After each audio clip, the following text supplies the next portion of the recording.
खबर यूपी के नोएडा से है, जहां पर जेवर में बन रहे नोएडा इंटरनेशनल एयरपोर्ट की भूमि पर अवैध निर्माण के मामले में 90 लोगों के खिलाफ एफआईआर दर्ज की गई है और ये कार्रवाई क्षेत्रीय लेखपाल की शिकायत पर की गई है।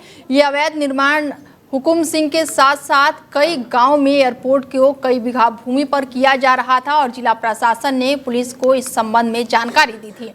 बताया जा रहा है कि बार बार नोटिस दिए जाने के बावजूद भी इन स्थानों पर लगातार निर्माण कार्य जारी था और अब आरोप है कि इस तरह के अवैध निर्माण से शासन की छवि धूमिल हो रही है और इससे राजकीय संपत्ति को भी क्षति पहुंच रही है। गौरतलब है कि जेवर में नोएडा इंटरनेशनल एयरपोर्ट के निर्माण का कार्य चल रहा है और उसी को लेकर एयरपोर्ट के फेज 2 के निर्माण के लिए इन गाँव की जमीन को अधिकृत किया गया है। अधिकृत करने के साथ ही ये भी आदेश दिया गया है कि यहाँ पर कोई भी निर्माण कार्य नहीं किया जाए और इसको लेकर नोटिस भी जारी किया गया है।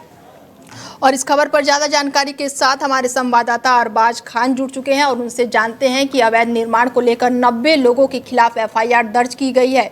क्या कुछ अपडेट है अरबाज?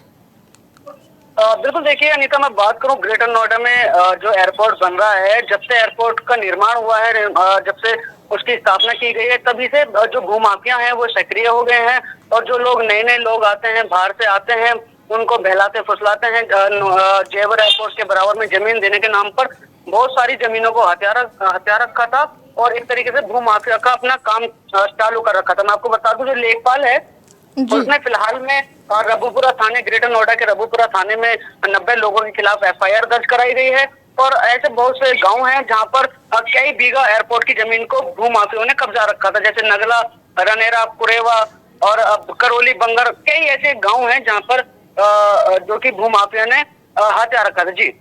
जी, बार बार नोटिस देने के बावजूद भी लोग यहाँ पर अवैध निर्माण कर रहे थे।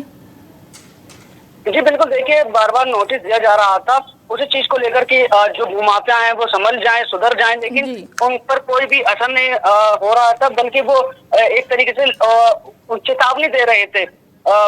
जब अब जो इस फिलहाल में जब लेखपाल ने 90 लोगों के खिलाफ मुकदमा दर्ज कराया है रबुपुरा थाने में, तो उसके बाद जो नोएडा पुलिस है वो सक्रिय हो गई। नोएडा पुलिस इस पर कार्रवाई करेगी। जो तहसील है ग्रेटर नोएडा की, जो यमुना प्राधिकरण है, वो इस पर कार्रवाई करती नजर आएगी। और मैं आपको बता दूं, इससे पहले भी पूर्व में जो यमुना प्राधिकरण है उसने बुलडोजर चलाया था कई जगह जहां पर भूमाफियों ने कब्जा कर रखा था।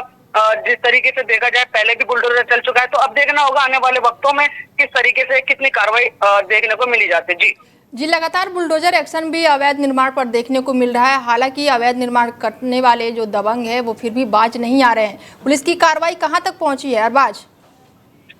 बिल्कुल, देखिए मैं बता दूं, जब से मामला ये लेखपाल ने जो एफआईआर दर्ज कराई है, तो उसके बाद सभी लोग सक्रिय हो गए हैं। भूमाफिया की बात नहीं कर रहा हूँ, लेकिन जिला प्रशासन है, जो पुलिस प्रशासन है, वो सक्रिय हो गई है, वो कार्रवाई करने पर थोड़ा दिख रही है। वहीं अब तहसील जो है, जो ग्रेटर नोएडा की तहसील है, ये यमुना प्राधिकरण है, उनके हाथ में सुनिश्चित किया गया है, कार्रवाई की करने की मांग की गई है। तो अब देखना होगा आने वाले वक्तों में जैसे जैसे मामला बढ़ता है तो किस तरह की कार्रवाई होती दिखती है। जी, तमाम जानकारी के लिए अरबाज बहुत बहुत धन्यवाद आपका। बता दें कि बार बार नोटिस देने के बावजूद भी अवैध निर्माण रुकने का नाम नहीं ले रहा था, जिसके बाद से बड़ी कार्रवाई करते हुए 90 लोगों के खिलाफ पुलिस प्रशासन ने एफआईआर दर्ज कर ली है।